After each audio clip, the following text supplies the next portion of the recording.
राधा वल्लभ श्रीवंशी वृंदावन श्रीवंचन। अब तक आपने देखा कि प्रद्योपाध जी बंगाल की खाड़ी से आगे निकल चुके हैं। अब आगे कोलंबो से 7 दिन बाद फिर भयानक लाल समुद्र में पानी जहाज ने प्रवेश किया। यह सबसे ज्यादा भयानक था। भारी वर्षा के कारण प्रद्योपाध का सिर दुखने लगा, उन्हें चक्कर आने लगा। अजीर्ण वमन इससे प्रद्योपाध को लगने लगा था कि शायद अब समुद्र में ही उनकी समाधि बन जाएगी। ओहो, प्रद्योपाध के देह में अब दवाई भी काम नहीं कर रही थी। उनको घबराहट होने लगी, बेचैनी अत्यधिक बढ़ गई। ये क्या हो गया? प्रद्योपाध चारों ओर समुद्र को देखते थे और घबरा जाते थे। उनकी सांसें उखड़ने लगी। स्वामी जी, हिम्मत मत हारिए, अभी तो अंटार्कटिक सागर आपको और भयानक लगेगा।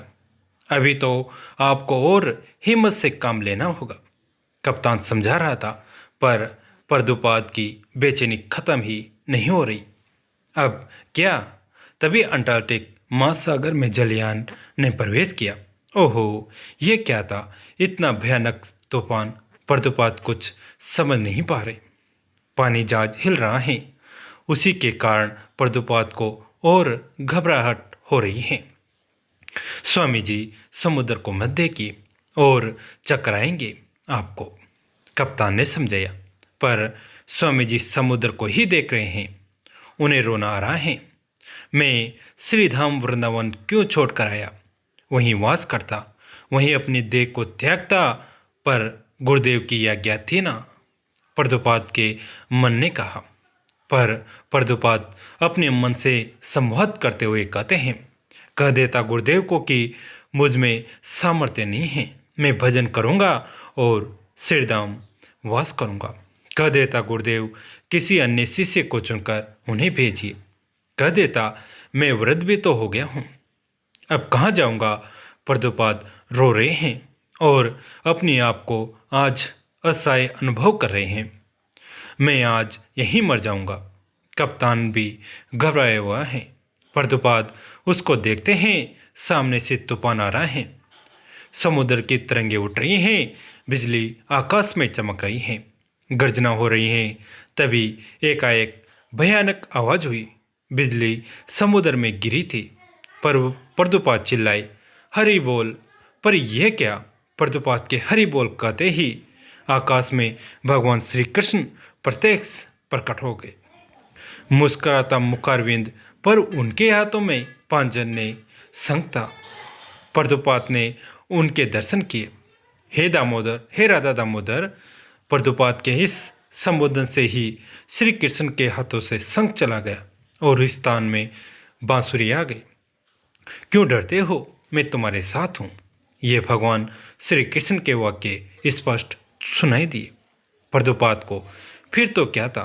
तूफान कहाँ गया पता नहीं, समुद्र इतना शांत। स्वामी जी, अंटार्कटिक सागर को कभी इतना शांत नहीं देखा था। कप्तान प्रद्योपाध के चरणों में वंदन करते हुए कह रहा था। प्रद्योपाध साष्टांग लेट गए थे, वो भगवान श्री कृष्ण को प्रणाम कर रहे थे। ये सब मेरे भगवान श्री कृष्ण की कृपा है। अब प्रद्योपाध एक नई ऊर्जा लेकर आगे बढ़ रहे थे। 35 दिन लगे पानी जहाज से प्रद्योपाध को अमेरिका पहुंचने में। मथुरा के व्यापारी अग्रवाल जी के पुत्र गोपाल अग्रवाल जी, जिन्होंने टिकट के लिए कुछ अर्थ की व्यवस्था कर दी थी, ये अमेरिका के पेंसिल्वेनिया नामक शहर में इंजीनियर थे। ये स्वयं ही प्रद्योपाध को लेने आए थे। प्रद्योपाध इनके यहाँ गए। गोपाल अग्रवाल, जिन्होंने यही की किसी विदेशी से ही विवाह कर लिया था। प्रद्योपाध जब इनके घर में गए तब उनकी पत्नी ने अच्छा नहीं माना था। प्रद्योपाध इस बात को समझ रहे थे, पर जैसे ही प्रद्योपाध ने किचन में जाना शुरू किया और भारतीय व्यंजन बनाकर प्रसाद सबको देने लगे, तो गोपाल अग्रवाल की पत्नी बहुत खुश रहने लगी। पत्नी को लगा कि इनको घर में ही रख लूं, पर प्रद्योपाध का लक्ष्य तो यह नहीं था। इसलिए पेंसिल्वेनिया में कुछ दिन रहकर वहां से न्यूयॉर्क के लिए प्रद्योपाध चल दिए थे। प्रद्योपाध, आपके लिए एक चर्च है, आप उसमें चाहे तो चर्च खरीदकर मंदिर बनवा लिए। बिल एपिस्टान, जो अब बलराम कृष्णदास बन चुका है, उसने आकर प्रभुपाद को कहा, हैप्पी क्रांति को हरे कृष्ण क्रांति में बदल चुके हैं प्रभुपाद। उसी हिप्पी का प्रमुख बिल एपिस्टान को वैष्णव बना दिया है प्रभुपाद ने। इतना ही नहीं, उसके कई मित्र वैष्णव बन गए हैं। वही तो ये प्रस्ताव लाया है कि चर्च खरीद लिया जाए, पर हमारे पास इतने पैसे नहीं हैं जो हम चर्च खरीदें। प्रभुपाद ने कहा। बलराम कृष्णदास ने कहा, प्रभुपाद, पुराना चर्च है, अब संचालन उसका कोई नहीं है, बिक्री पर है, इसलिए श्री राधा कृष्ण मंदिर वहाँ बने। तो कृष्ण बलराम दास की बात सुनकर प्रभुपाद ने कुछ सोचा, फिर कहा, अच्छा कितना पैसा लगेगा? यही $200 प्रभुपाद। प्रभुपाद तुरंत बोले, हमारे पास सब मिलाकर $20 है। चर्च के मालिक से संपर्क करो। मालिक अमेरिका का प्रसिद्ध पादरी हैं। प्रभुपाद को स्मरण आया कि ओहो, एक पादरी को तो वैष्णव बना दिया है। प्रभुपाद ने तुरंत उसको बुलवाया और उस चर्च की जानकारी ली। फिर कुछ सोचकर तुरंत उठ गए प्रभुपाद और बोले, चलो उस चर्च को देख कर आते हैं। उनके पीछे सब शिष्य चल दिए थे। हमारे पास तो मात्र $20 हैं। चर्च देखकर और सारी बातें होने के बाद प्रभुपाद को चर्च पसंद आया। तब प्रभुपाद ने कहा, मेरे पास तो मात्र $20 हैं और आप यहाँ से जाए, पादरी ने कहा, और वो उठने लगा। प्रभुपाद बोले, भगवान श्री कृष्ण और उनके भक्त क्राइस्ट में हम भेद नहीं मानते। हम केवल इतना मानते हैं कि ये भगवान है और वो भक्त, पर भक्त और भगवान दोनों अभेद हैं। पादरी ने हाथ जोड़ दिए और कहा, आप चाहे मंदिर बनाओ या जुआ घर, मुझे मतलब नहीं है, बस मुझे $200 चाहिए। प्रभुपाद ने तुरंत कहा, ठीक है, फिर आप ये $20 के बाकी के पैसे मैं 10 दिन बाद पहुंचा दूंगा। आप लिख कर दे दे। पादरी बोला, अगर नहीं दिए तो $20 आपके। प्रभुपाद पूर्ण आत्मविश्वास से बोले, ठीक है। पादरी खुश हो गया। प्रभुपाद $20 देकर और उससे लिखित में लेकर हरे कृष्ण कहते हुए वहां से निकल गए। अब क्या होगा? चलते चलते कृष्ण बलराम दास ने प्रभुपाद से पूछा। कुछ सोचकर प्रभुपाद रुक गए। सामने एक प्रसिद्ध अमेरिकन कंपनी का कार्यालय था जो सुगंधित सेंट आदि बनाता था। प्रभुपाद अपने 7 शिष्यों को लेकर उस कार्यालय में गए। शिष्य समझ नहीं पा रहे थे कि प्रभुपाद ये क्या करने जा रहे हैं। कार्यालय में जाकर उन्हें मालिक से बात करनी थी। सचिव ने प्रभुपाद का नाम सुना था तो मालिक से मिला दिया। हमारा न्यूयॉर्क में बहुत बड़ा कार्यक्रम होने जा रहा है।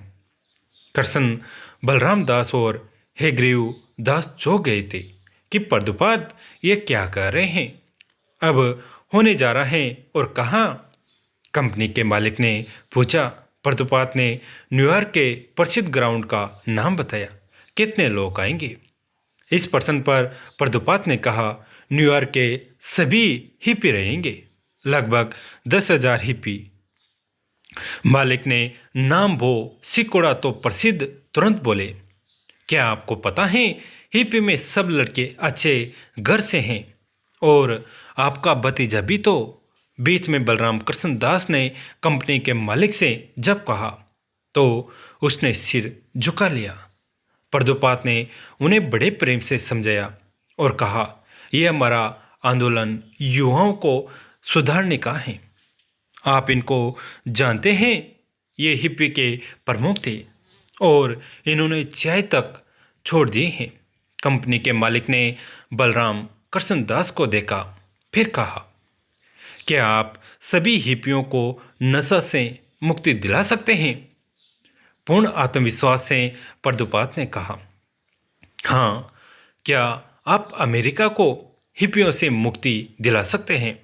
उस कंपनी के मालिक से प्रदोपात ने कहा, इसलिए ही ये आयोजन है, तो मैं इसका प्रायोजक बनूंगा। कितना धन लगेगा? कंपनी के मालिक ने प्रदोपात से प्रसन्न होकर तुरंत पूछा। $200। प्रदोपात बोले। $100 का चेक काटकर प्रदोपात को उस कंपनी के मालिक ने तत्काल दे दिया। प्रदोपात हरे कृष्ण कहते हुए वहां से चल दिए। ये क्या कहा आपने प्रदोपात? क्या हम कार्यक्रम करने वाले हैं? जय जय श्री राधे।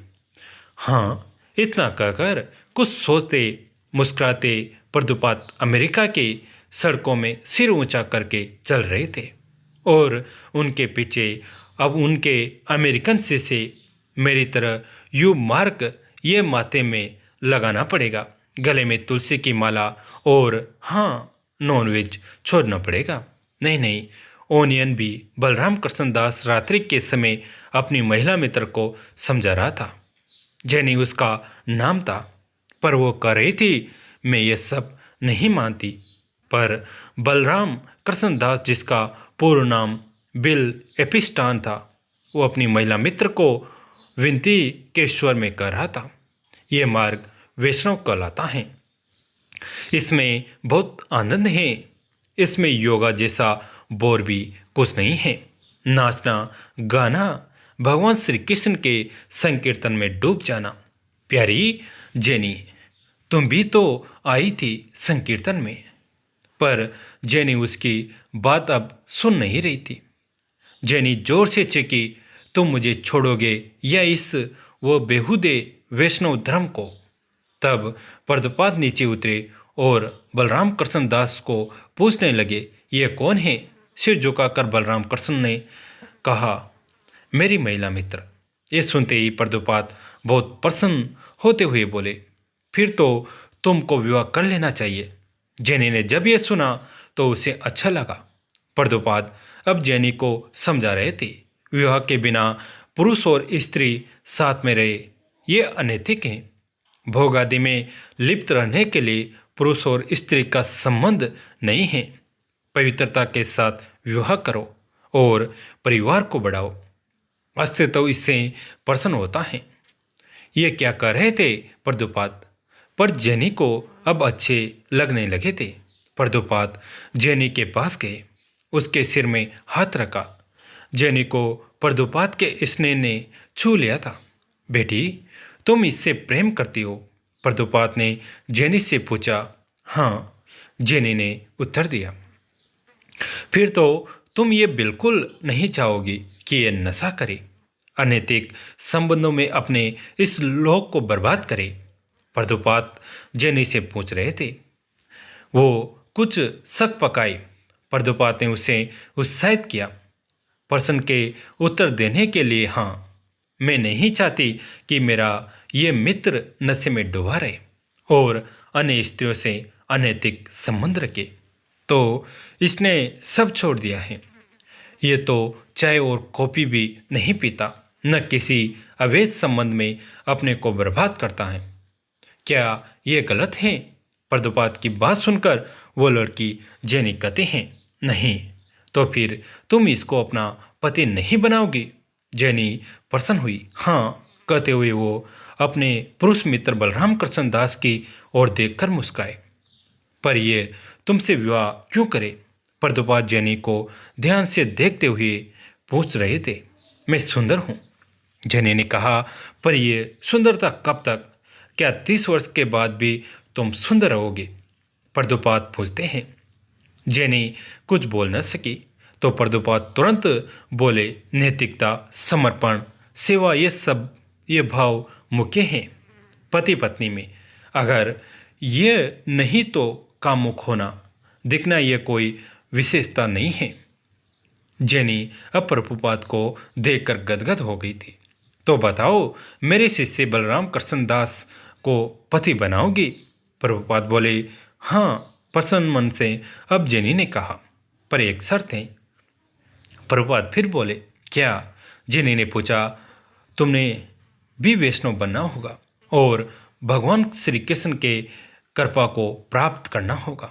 प्रभुपाद ऐसे बात कर रहे थे जैसे अपने पुत्र के विवाह में पिता भूमिका निभाता है। मुझे स्वीकार है। जेनी ने कहा, तो फिर कल एकादशी है और तुम कल वैष्णव बनोगी और विवाह होगा तुम्हारा 10 दिन बाद। जेनी को अब स्वीकार था। दूसरे दिन जेनी अपने माता पिता को लेकर आई। प्रभुपाद से मिलकर जेनी के माता पिता बहुत प्रसन्न हुए। प्रभुपाद ने उन्हें समझाया कि स्त्री पुरुष का संबंध मात्र वासना के लिए नहीं है, इस सृष्टि को सुंदर बनाने के लिए है, सृष्टि को सुंदरतम उपहार देने में है।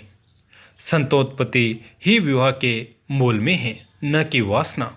दीक्षा दी प्रभुपाद ने जेनी को वैष्णव संप्रदाय के संबंध में शिक्षा दी। नाम जाप कैसे करना है, माला कैसे पहननी है, शाकाहारी भोजन बनाकर कैसे भगवान को भोग लगाना, उसे ग्रहण करना है। ये कहते हुए प्रभुपाद बोले, प्रसाद से शरीर तो पुष्ट होता ही है, मन भी शुद्ध होकर भगवान की ओर लग जाता है। प्रभुपाद जेनी का नाम जानकी दासी रख देते हैं। अब इनका विवाह होगा उसी ग्राउंड में धूमधाम से जहां हमारा महासंकीर्तन का आयोजन होने जा रहा है। बलराम कृष्णदास ने सोचा नहीं था कि प्रभुपाद उसके विवाह को भी इतने बड़े आयोजन में बदल देंगे। जेनी उर्फ जानकी दासी के पिता ने उस आयोजन के लिए $50 दे दिए थे। प्रभुपाद ने सबको एकादशी का पलहार बांटा। पलहार भी अत्यंत स्वादिष्ट था। केले के चिप्स थे, आलू का हलवा था, साबूदाना की खिचड़ी थी और धनिया की चटनी थी। आलू का झोला भी था। सबने प्रसाद पाया और भाव में भरकर हरे कृष्ण कहते हुए अपने घर में सब चले गए। 5000 पर्चे छपाओ, 20 बड़े होर्डिंग लगाओ और प्रत्येक चर्च बड़ी दुकानों में हमारे लोगों को खड़ा करो और उस ग्राउंड में जहां हमारा कार्यक्रम होने वाला है वहां आज से ही खिचड़ी प्रसाद का वितरण करो। प्रभुपाद गृह से अच्छा रसोईया है, हेग्रीव दास लेकर आया है। उसने प्रभुपाद को बताया, पर वैष्णव बनना होगा। इससे प्रभुपाद अपने वैष्णव धर्म से कोई समझौता नहीं करेंगे। ग्रीन्स को बता दिया गया था, ये गरीब अफ्रीकन है, ये नशा आदि नहीं करता। काला रंग होने पर भी प्रभुपाद ने देखा उसका हृदय गोरा था। उसे भी दीक्षा दे दी। गोपाल दास यह नाम रख दिया। प्रभुपाद गोपाल दास को खिचड़ी बनाना सिखाते हैं। उसे कैसे स्वादिष्ट बनाया जाए यह बताते हैं। खिचड़ी पूर्ण आहार है, ये स्वास्थ्य के लिए भी लाभदायक है। बलराम कृष्णदास एक बैनर बनाकर लाया है जिसमें लिखा है महासंकीर्तन। उस बैनर को ध्यान से देखते हैं प्रभुपाद, फिर वह समझाते हैं कि इसमें भगवान श्री कृष्ण का चित्र लगाओ और दोनों ओर श्री चैतन्य महाप्रभु का, जिसमें वो अपने दोनों हाथों को उठा रहे हैं। फिर में खिचड़ी बांट रही हैं। कागज में प्लेट में प्रभुपाद के शिष्य बड़े प्रेम से सबको खिचड़ी बांट रहे हैं। साथ में एक पर्चा भी पकड़वा देते हैं जिसमें लिखा है, चले भगवान श्री कृष्ण की ओर, जो प्रेम पूर्ण है वो तुम्हें बुला रहे हैं। उसमें मां संकीर्तन का आयोजन भी लिखा है। लोग आकर्षित हो रहे हैं। लोग चकित भाव से देखते हैं प्रभुपाद के शिष्यों को, जो कल तक नशे में डूबे हुए हिपी थे, वो आज हैप्पी हैं। एक बैनर में लिखा था, हिपी नहीं हैप्पी बनिए, हरे कृष्ण कहिए। न्यूयॉर्क वासियों को अब प्रतीक्षा थी उस दिन की जब संकीर्तन होगा। प्रभुपाद अब रात भर काम कर रहे हैं। अब आगे की कथा कल कैसे लगी, अब तक की कथा अगर अच्छी लगी तो इसे अपने दोस्तों के साथ, फैमिली के साथ शेयर जरूर करिए। और आपने अभी तक हमारे चैनल को सब्सक्राइब नहीं किया तो प्लीज़ सब्सक्राइब जरूर करें।